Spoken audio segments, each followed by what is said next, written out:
talking about once you, we'll hope, once you've got the research agenda established, you know what you want to do, you've made through the beginning stages, and you get that first R&R. What are you going to do about it? So first, at least take some time to celebrate, okay? So this is hard work, you've gotten this far. Make sure you don't just say, oh my gosh, this is so much to do, but take that time and really be happy. Read through the report carefully.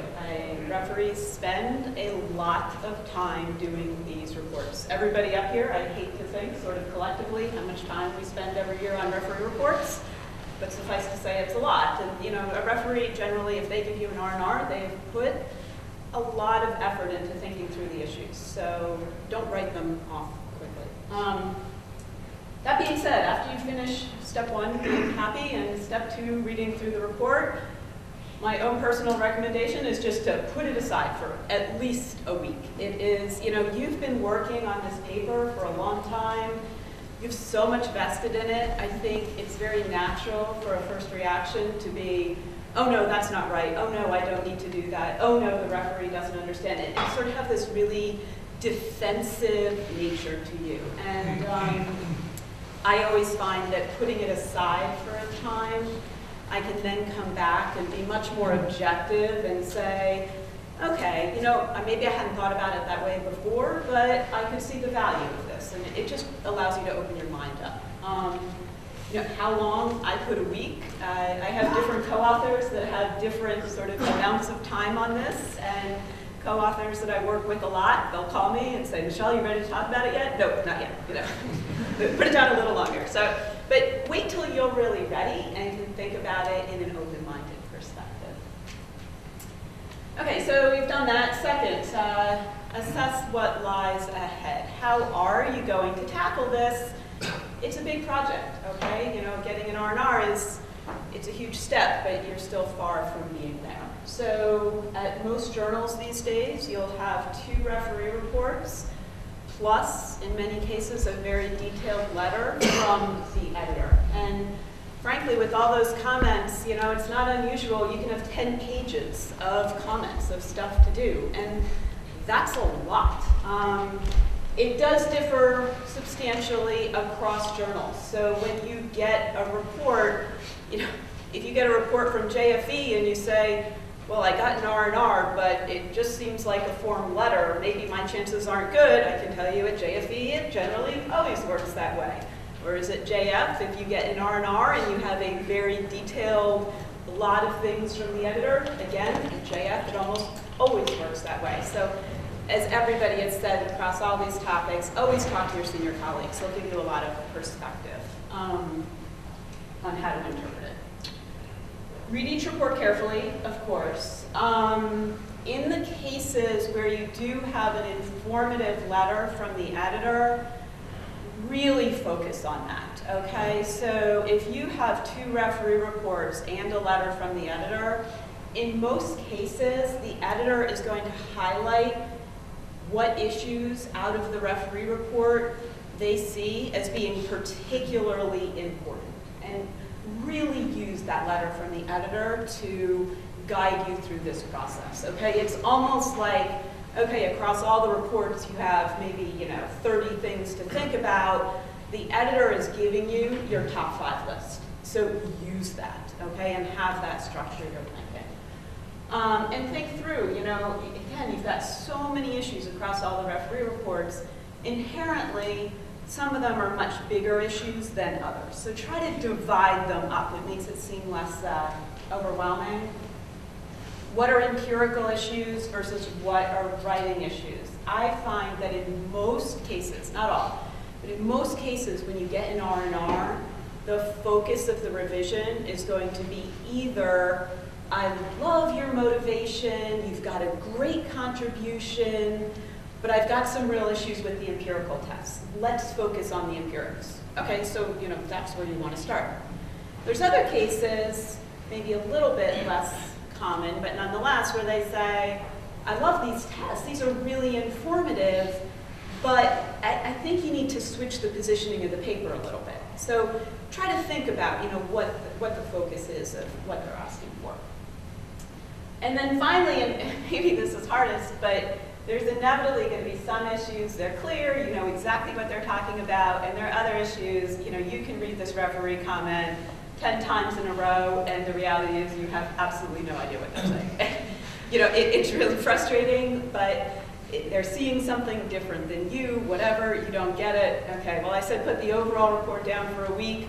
Just ignore those unclear issues for a month. Come back to them. Generally, as you get more into it, I find you can, like, you kind of get your head into where the referee is coming from, and you can start trying to figure out maybe what those seemingly unclear issues at the beginning, what they really are, and what they're getting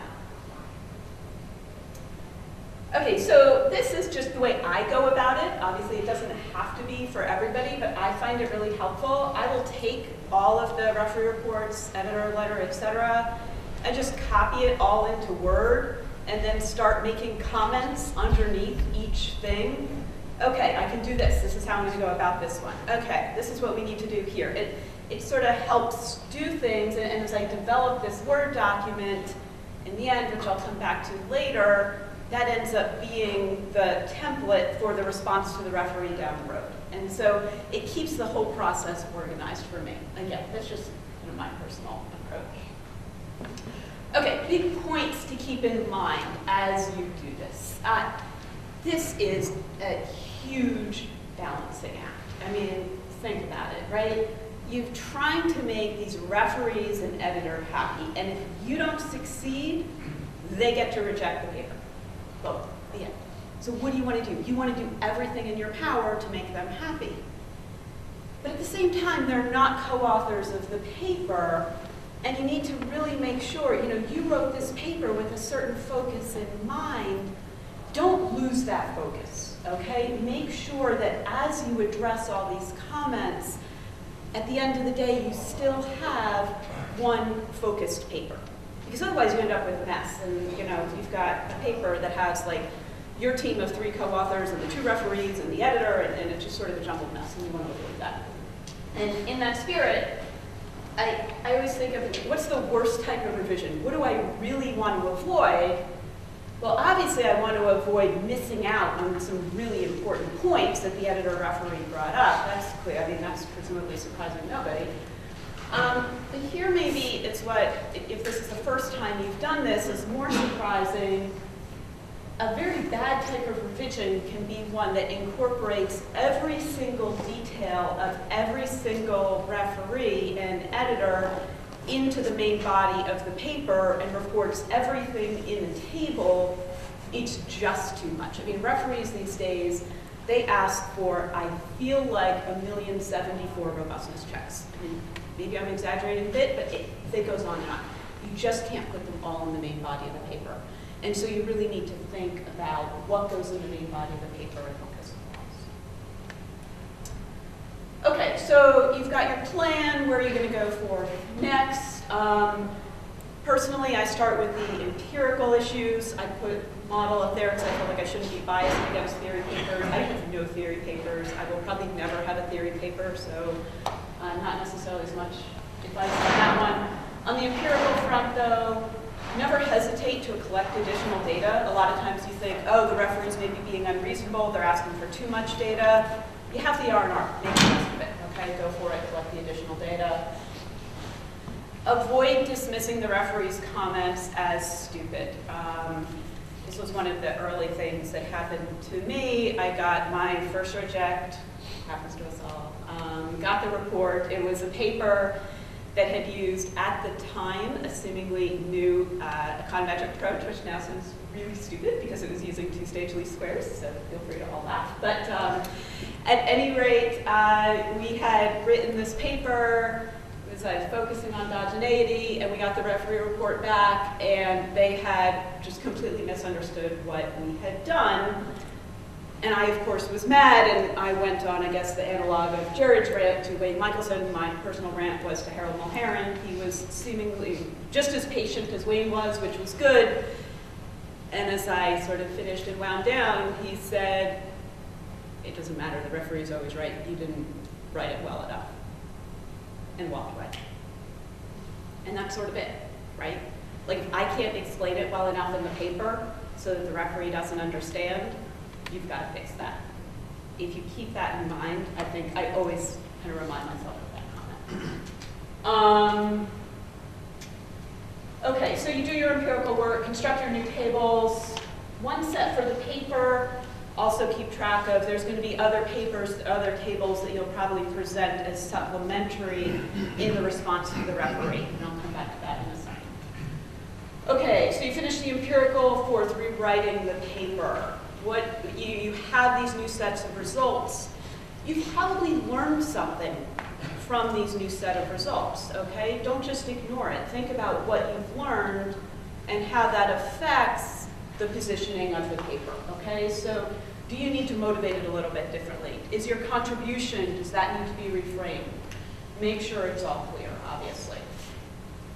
Getting the intro right, I always say, is A, hardest, and B, most important. I won't even admit to you how long I spend writing introductions, but I think it's time well spent.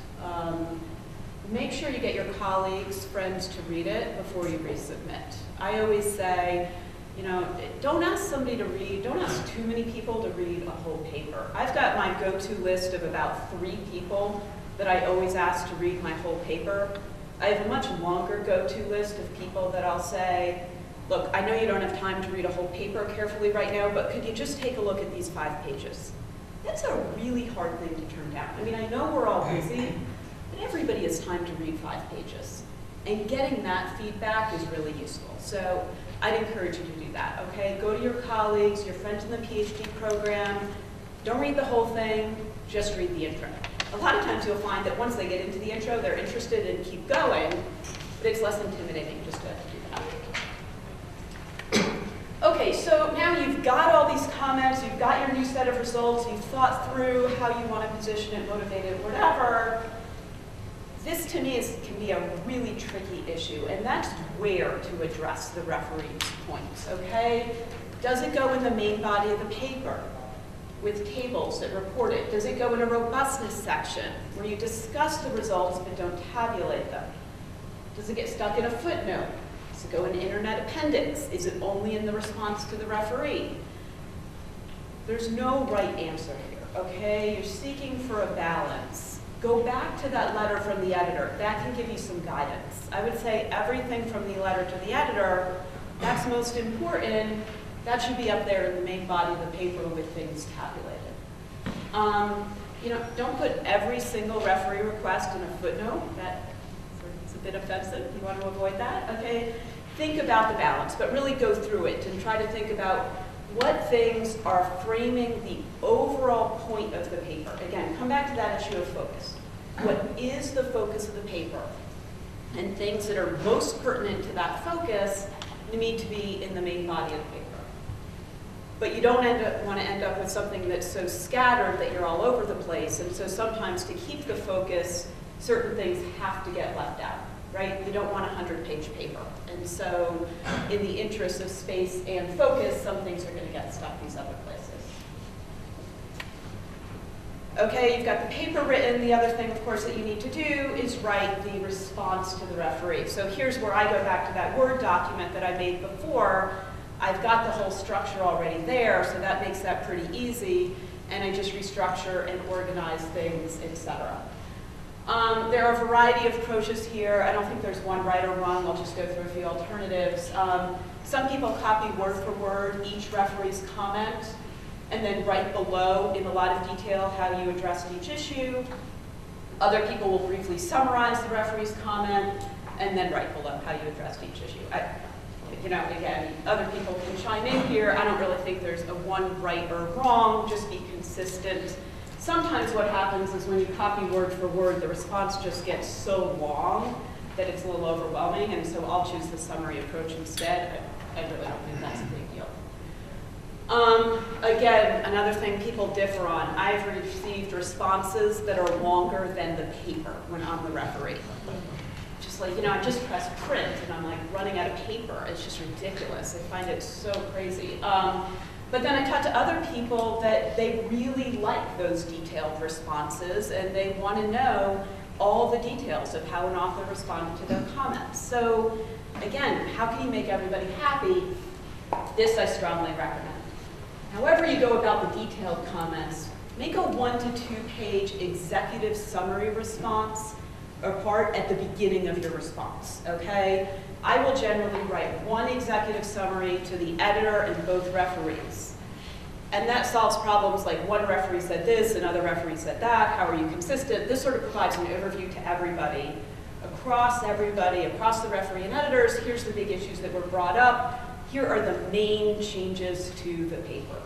1 to 2 pages max. That gives somebody a good overview. And then the referee has the choice of how much to delve into all the details. Some do, some don't. Always provide supplementary results, tabulated at the end. I think that's important.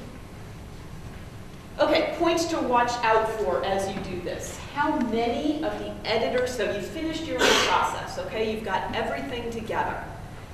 Go back and look at it. How many of the editor's comments did you address in the body of the paper with tabulated results, the robustness section, footnotes, just the response? I want to see every single one of the editor's points right in the body. Double check that. How many of the referee's comments did you address in each one of these parts? Okay, here's where, as I've argued before, you want to balance. Okay, don't put every single referee thing in the footnote, but everything doesn't need to be in the main body either. Should you try to guess the identity of the referee? It makes absolutely no difference what I say, because every single person does it. This is like the first game we all play when you get the response. Who do you think it is? Who thinks this person is? It's kind of a waste of time. It is, but kind of. I guess it's not completely a waste of time. It can influence the way you handle a revision. You know, if you really think it's one person, you want to cite a few extra of their papers, it doesn't hurt. But don't go overboard, okay? People are wrong all the time, so be careful. What not to do. People screw this up with such frequency, it is unbelievable. Just the other day, I was having a long conversation with somebody about their work in the referee report that they had gotten. And fortunately my memory is not great, so I was able to do a pretty good job, I think, of disguising the fact that I was the referee on this person's paper. It's uncanny the number of times somebody talks to me assuming I'm not the referee. I'll let you fill in the dots, okay? There is a higher probability than you realize that you are talking to your referee. And it happens both ways, right? So sometimes somebody assumes I'm not the referee. That probably happens more. But I've also had just ridiculous conversations about where somebody is so positive that I'm the referee. And I'm like, look, I'm not your referee. Okay, appropriate time to take on an R&R. It almost always takes longer to do the first round. There's just generally more to do there. It's hard to make an exact guideline. 1 month is probably too short, though I do have one story that's an exception to that. It was a super straightforward paper. There were competing papers, and so it wasn't me, it was a good friend of mine. She was in a big rush to get it back before another paper did, and the referee said, wow, when I got it back within a month, I was sort of nervous. I thought there's no way they addressed everything, but I read through it, and you guys must have worked around the clock because it's really good. Generally speaking, it's going to be hard to do everything in a month. A year is my personal cutoff. Like, I really try to get it back within a year. That doesn't mean you should take a year on everything, but sort of some kind of sense to it. Subsequent rounds probably involve less work. You can get them done sooner. Always prioritize R&Rs over starting new projects. So like people have said, it's always fun to start new projects. There's a big premium on completion. You have to finish.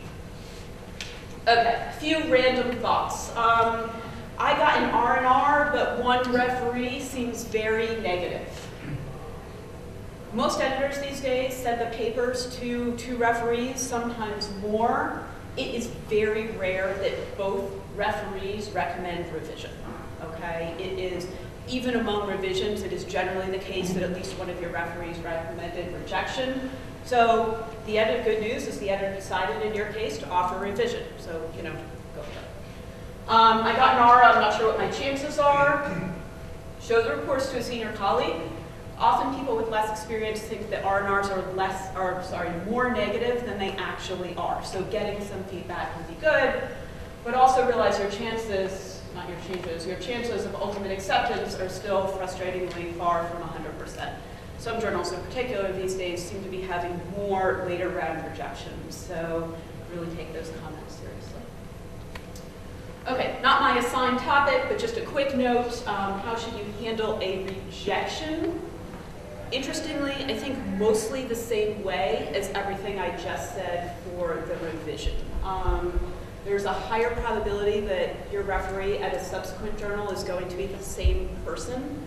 So showing in the paper that you took all their comments seriously is important, okay? It's really uncanny how many times the paper gets sent to the same referee multiple times. And generally, in most cases, if the editor sends it to somebody and the referee says, I've already refereed this paper, the editor is going to ask to see that prior report, okay? So you might as well go ahead and incorporate all those things. So in sum, what do you want to stay focused on? Does the paper, after all this revision, provide a consistent, focused point? Do not lose the big picture as you strive to address all these referee points. It's difficult. Staying focused is really important. Did you incorporate the main editor-referee concerns of the paper? Should be discussed in the introduction and tabulated. And finally, does the response include an overview of the main changes as well as the more detailed explanations of how you address them? So that's it. Thank you.